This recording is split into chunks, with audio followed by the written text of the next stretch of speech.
the height of the Cold War, Western spy satellites stalking Soviet military installations caught brief glimpses of a warplane that many feared could overwhelm the West's air defenses. Attempts to get details on the build and features of this craft proved futile, posing a dire security risk for anti-Soviet nations. Larger and faster than other military planes at the time, the MiG-25 eluded espionage, capture, and even the imaginations of those who theorized about its capabilities. That was until 1976, when a Soviet pilot aboard one of those most scrutinized but enigmatic aircraft attempted a daring defection from the USSR, bringing with him top-secret military property and offering the West access to both classified enemy technology and prime propaganda. The hallowed MiG-25. The Soviet Union's Mikoyan-Gurevich MiG-25 was, by all accounts, an incredible plane. It was big, heavy, and extraordinarily powerful. For some time it was the envy of Western military powers, especially those of the U.S. Air Force. The first prototype flew in 1964, with the aircraft entering service in 1970. It was designated a supersonic interceptor and reconnaissance aircraft, among the fastest military planes to ever enter service. It had an operational top speed of Mach 2.83, and it was capable of flying in excess of Mach 3 at altitudes few aircrafts could reach. At the time, the technological leap needed to take an aircraft from Mach 2 to Mach 3 had proven to be too enormous of a challenge for the Americans. Flying that fast required engines that generated colossal amounts of thrust, but the USSR had already developed technology that was well suited for the task. The R-15 turbojet was originally intended for a high-altitude cruise missile project, but instead 2 of these were fitted to the new MiG, each one capable of pushing out 11 tons of thrust. At 64 feet long, the MiG-25 was only a few feet shorter than the World War II-era Lancaster bomber. The airframe had to be that size in order to accommodate the engines and to contain the up to 30,000 pounds of fuel needed to power them. Notably, it was one of the few combat planes built primarily using stainless steel, and was the last plane designed by famed Soviet aircraft designer Mikhail Gurevich before his retirement. The entire famous MiG fleet was named after him. With the Soviets' proven track record in military aircraft design, it's no wonder that the West was genuinely worried. Glimpses of the ghost. Spy satellite footage collected by the West in mid-1970 was the first to pick up evidence of a mysterious new Soviet jet. All the West knew was that it had huge wings and was very fast, at least according to the blurry photographs of it. Nobody knew anything else about it. In Western intelligence circles, the plane was referred to as the Soviet Union's ghost plane, alluding to its almost mythical existence. Another glimpse of the aircraft was recorded in the Middle East. In March 1973, Israel picked up the presence of a plane at the surprising speed of Mach 3.2, more than 3 times the speed of sound. The craft had also climbed to an astounding 63,000 feet. Israeli fighters were scrambled. They tried fruitlessly to intercept the aircraft a few days later. Especially notable for observers was the plane's large wing area, a particular feature useful in fighter planes to help generate lift. In theory, that should have made the MiG-25 more nimble and easier to turn than other fighter jets at the time. To Western intelligence and military experts, the Soviet jet seemed to combine this ability with a pair of enormous engines. How fast could it really go? Could anything in the U.S. Air Force or other Western air forces keep up with it?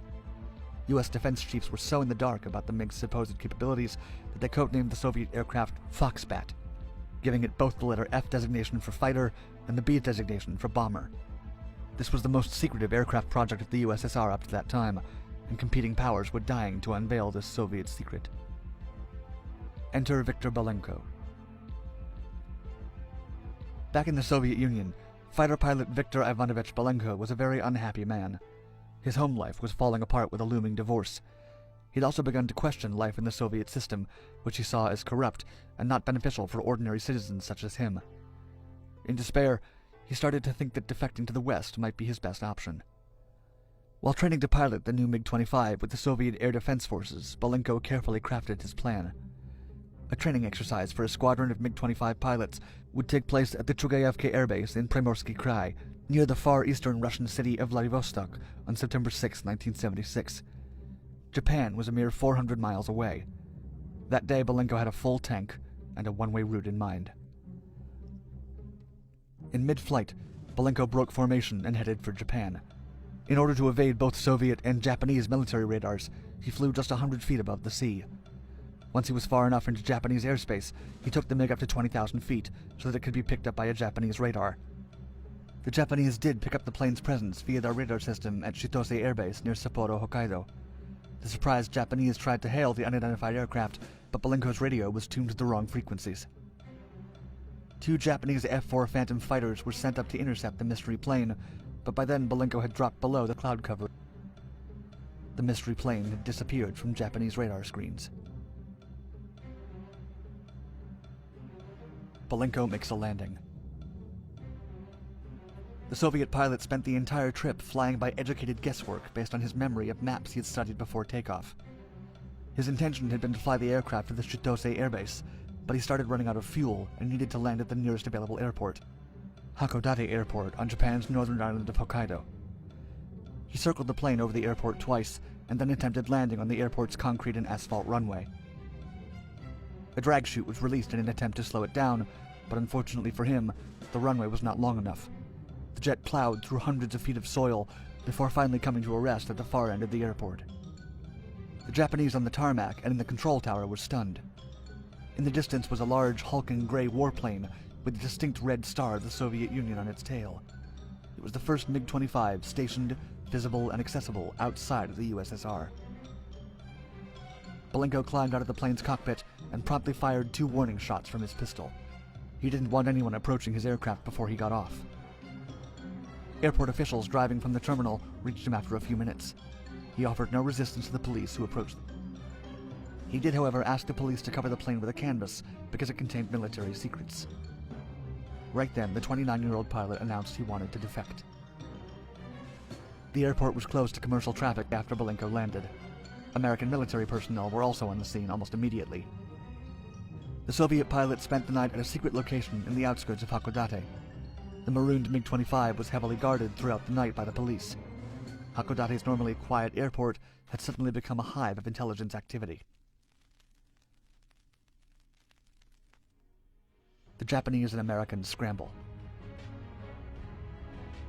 The Japanese were at first flummoxed as to what to do with the defected Soviet pilot.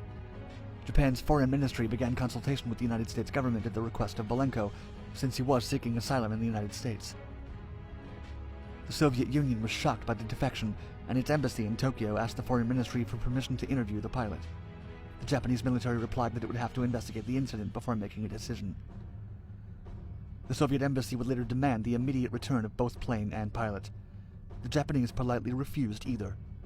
Belenko was granted asylum by the United States, and his U.S. citizenship was personally approved by President Jimmy Carter.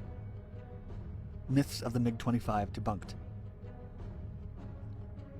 Early intelligence about the MiG-25 suggested that it easily outclassed existing Western fighters. Western intelligence believed that the Soviets had a highly maneuverable and ridiculously fast secret fighter jet.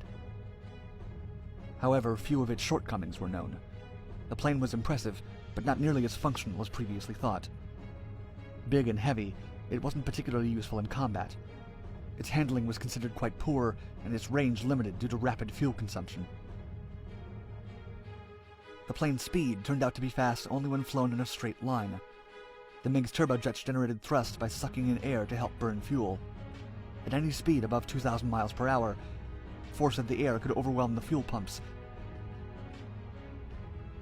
Furthermore, as the plane went above Mach 2.8, the immense force exerted by the compressors could potentially turn the engines inside out, and the plane would literally start sucking up parts of the engine. This explains why MiG-25 pilots were warned never to exceed Mach 2.8, meaning that the MiG at Mach 3.2 tracked by Israeli fighter jets in 1971 likely destroyed its engines while flying. That plane was lucky to return to base. Essentially, the MiG-25 could take off quickly and fly in a straight line very fast to fire missiles or take pictures.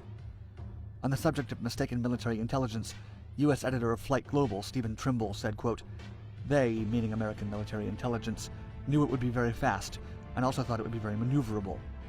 They were right about the first one, but not about the second one." The U.S. had been hugely spooked by the Soviet plane before Belenko's defection. As a result, the government had revised and accelerated its plans for what would become the F-15 Eagle. Once in circulation, the Eagle would be the world's most formidable air superiority fighter.